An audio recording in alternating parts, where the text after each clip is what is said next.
La Ligue des Champions touche bientôt à sa fin et on connaît le premier finaliste de cette compétition. C'est Dortmund qui est venu à bout du PSG et comme d'habitude après un match, on se retrouve pour le débrief de cette rencontre et pour essayer d'expliquer les raisons de l'élimination du PSG.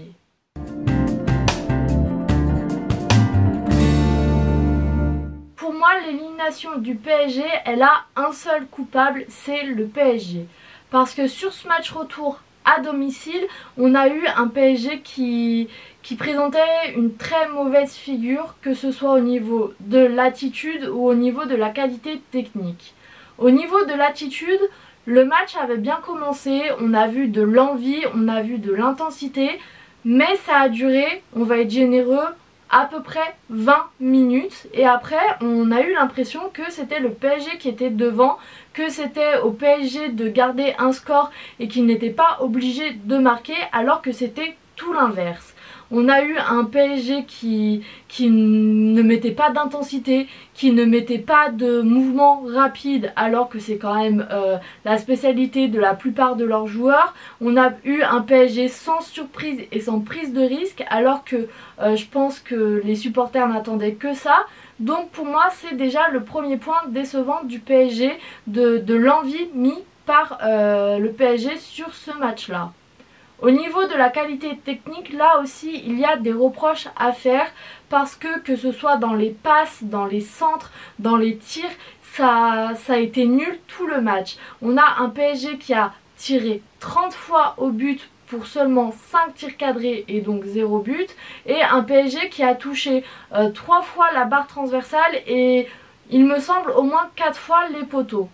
Une fois, on peut dire que c'est de la malchance, mais au bout de tant de fois à toucher le poteau, il faut se remettre en question, il faut se dire qu'il y a un manque de qualité technique, surtout quand tu as Mbappé dans ton équipe, quand tu as des joueurs comme Dembélé.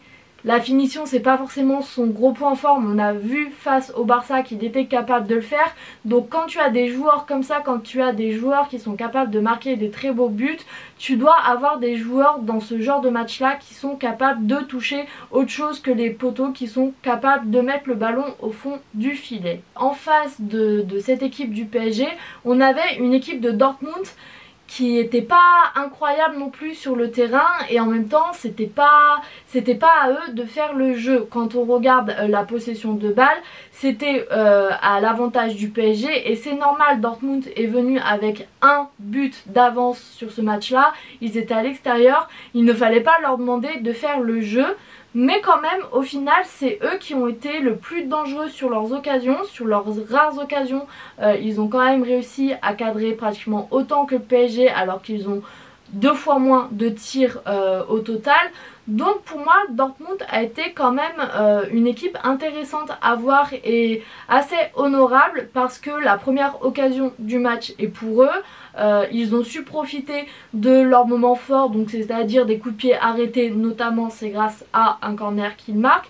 Donc pour moi, oui, Dortmund n'est pas venu pour faire du jeu comme Manchester City pourrait le faire. Mais c'est comme ça qu'il fallait jouer pour Dortmund pour avoir une chance de passer et force est de constater que ça a marché. Au final, Dortmund a été quand même très solide en défense parce qu'ils ont quand même subi, on va dire 90 minutes, même s'ils ont eu des temps forts, ils ont quand même subi 90 minutes défensivement.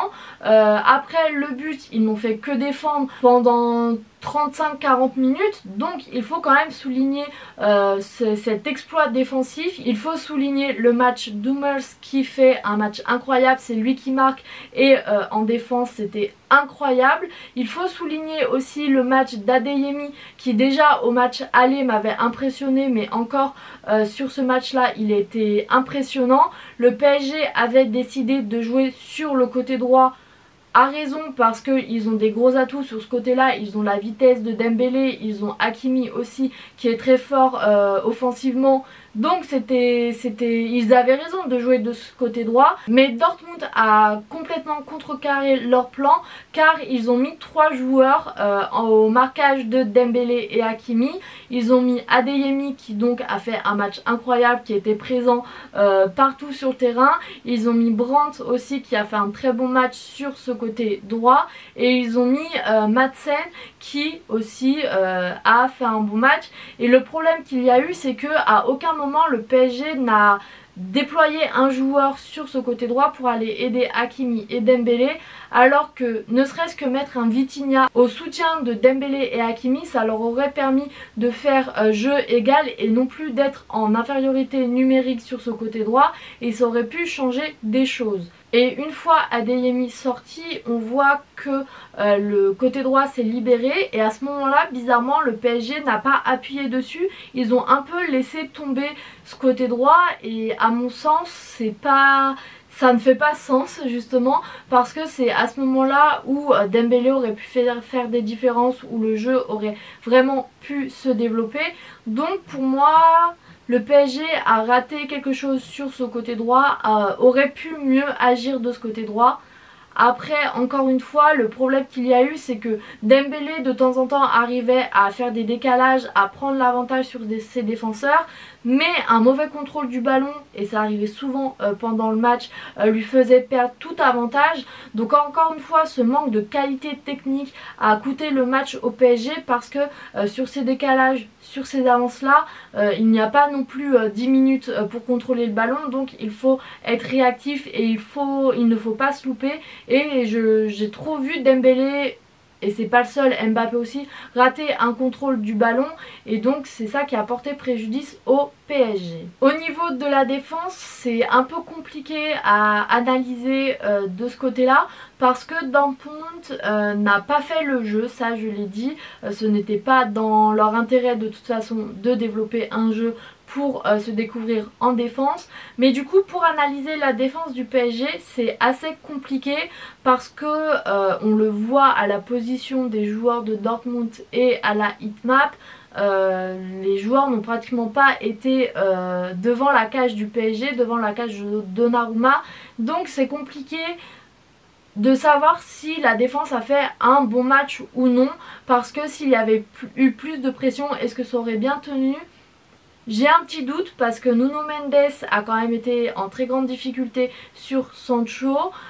Sur le but sur corner, Beraldo est en difficulté et coupable aussi.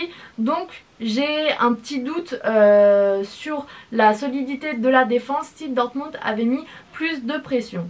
Ce que je constate, c'est que sur le corner, sur le but de Dortmund qui arrive sur corner, c'est une faute générale de la défense parce que si on reprend au début de l'action, le corner aurait pu être évité parce que Marquinhos fait une passe en retrait à Donnarumma qui n'est absolument pas bien mise, et Marquinhos à plusieurs reprises sur ce match là a essayé de trouver Donnarumma mais lui a juste mis un ballon dans de mauvaises conditions, et donc sur cette action là ça a coûté un but au PSG.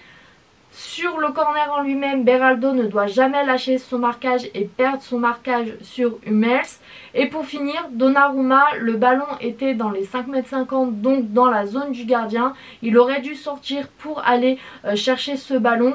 Comme c'était dans sa zone, s'il y avait une faute, on peut penser que l'avantage lui aurait été laissé. Donc pour moi, la défense est vraiment responsable collectivement. Et cela me fait dire que si Dortmund avait mis un peu plus de pression sur cette défense là, ça n'aurait pas tenu, en tout cas ça n'aurait pas tenu pendant 90 minutes. Après c'est compliqué à dire parce que c'est quelque chose qui ne s'est pas passé, c'est quelque chose que l'on n'a pas vu.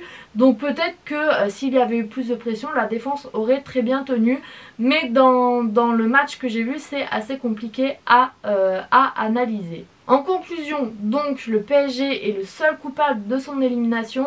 J'ai été très déçue de leur attitude sur le match aller et retour parce qu'on avait l'impression d'avoir une équipe en totale confiance et qui menait déjà au score alors qu'il y avait toujours 0-0 au match aller et seulement 1-0 pour Dortmund au match retour. J'aurais aimé voir un peu plus de folie dans leur jeu, un peu plus de prise de risque, un peu plus de moments d'éclat, de moments où les joueurs essayent des choses sans forcément les réussir, mais j'aurais aimé voir un peu plus de folie et un peu plus de vie dans le jeu du PSG.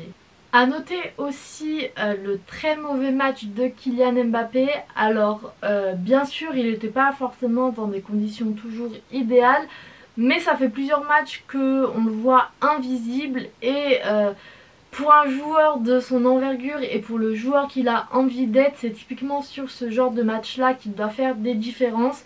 Alors certes au PSG sa carrière va s'arrêter assez vite, mais si au Real l'année prochaine il fait des matchs comme ça ne va pas plaire à tout le monde. Et donc s'il veut changer d'envergure, s'il veut encaisser plus de responsabilités, il faut aussi qu'il montre qu'il en est capable, qu'il montre que lors des matchs un peu difficiles, il peut être celui qui apporte une différence, qui réveille un peu l'équipe. Il y a un comportement aussi à avoir et c'était peut-être un des pires sur le terrain. Donc il y a aussi cette dimension là qui a participé à l'élimination du PSG, parce que sur la double confrontation, Mbappé est loin d'être exemplaire. Pour cette vidéo, je vais m'arrêter là. J'ai fait le tour de tout ce que je voulais dire sur ce match là. J'espère qu'elle vous aura plu et quant à moi je vous dis à bientôt pour une nouvelle vidéo et salut!